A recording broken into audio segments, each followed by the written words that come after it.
Nous venons d'apprendre qu'à Polymanga 2011, un bol plein de bonheur vient de recevoir le prix du meilleur one-shot 2010. Agréable surprise pour toute l'équipe Akata, parce que en général ce genre de manga n'est pas mis en avant aussi fortement dans les festivals. Donc nous, ça nous a touché beaucoup, d'autant plus que Un bol plein de bonheur, c'est l'histoire d'une mère courage, d'une mère qui va élever seule son enfant et qui va faire face à tous les frais de cette éducation. Donc c'est un récit assez sacrificiel, très touchant, un récit qui se passe dans un milieu ouvrier, en plus une histoire qui se passe dans un milieu ouvrier, être honoré dans un festival de manga, c'est hyper surprenant dans ce milieu d'enfants gâtés, quoi.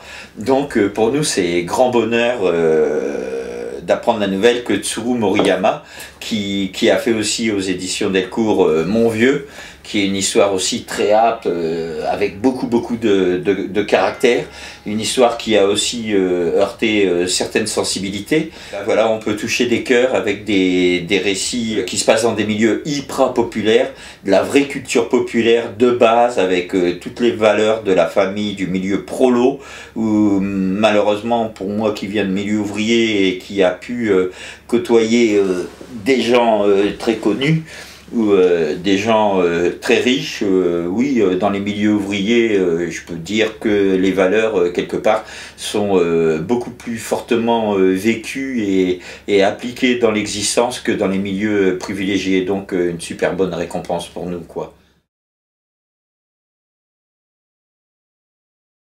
Oui, c'est à l'occasion d'un voyage au Japon avec Bruno Pham.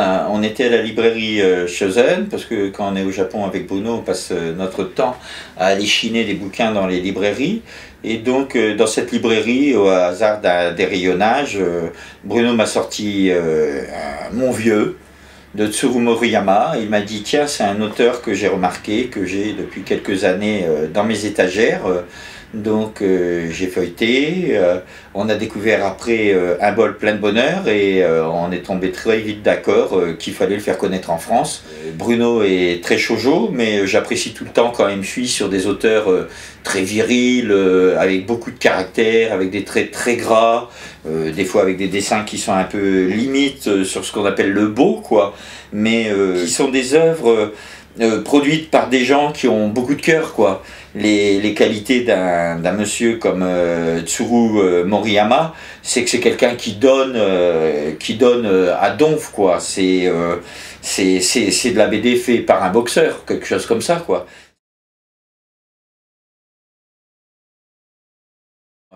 D'abord, ce que j'ai noté dans les critiques, parce qu'on trouve beaucoup de critiques finalement sur le net, il y a pas mal de critiques élogieuses sur ce titre-là, Un bol plein de bonheur. Ce qui ressort souvent, c'est ouais, c'est vachement bien, mais c'est un peu larmoyant, ça force un peu sur le côté lacrymal. Pour moi, nous sommes des gens très cyniques, quoi. Parce que pour avoir connu ces environnements culturels, ces milieux-là, je peux dire que ça se passe comme ça, quoi.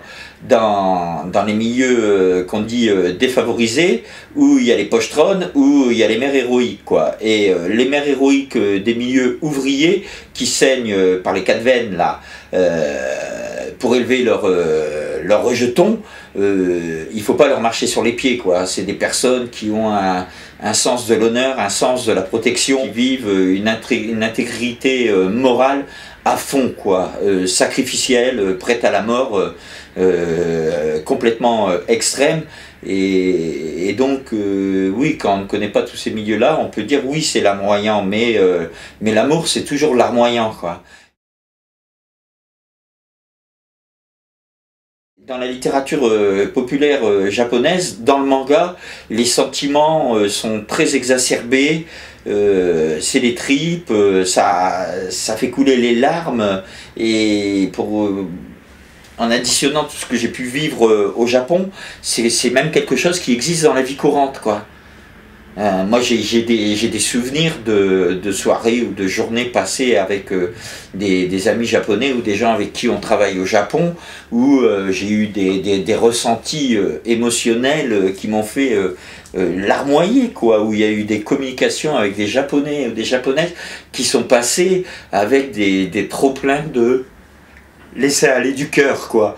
Et ça n'existe pas dans la culture française ou dans notre BD, ou vraiment très peu, où ça s'appelle de la BD à l'eau de rose, quasiment d'une manière péjorative, quoi.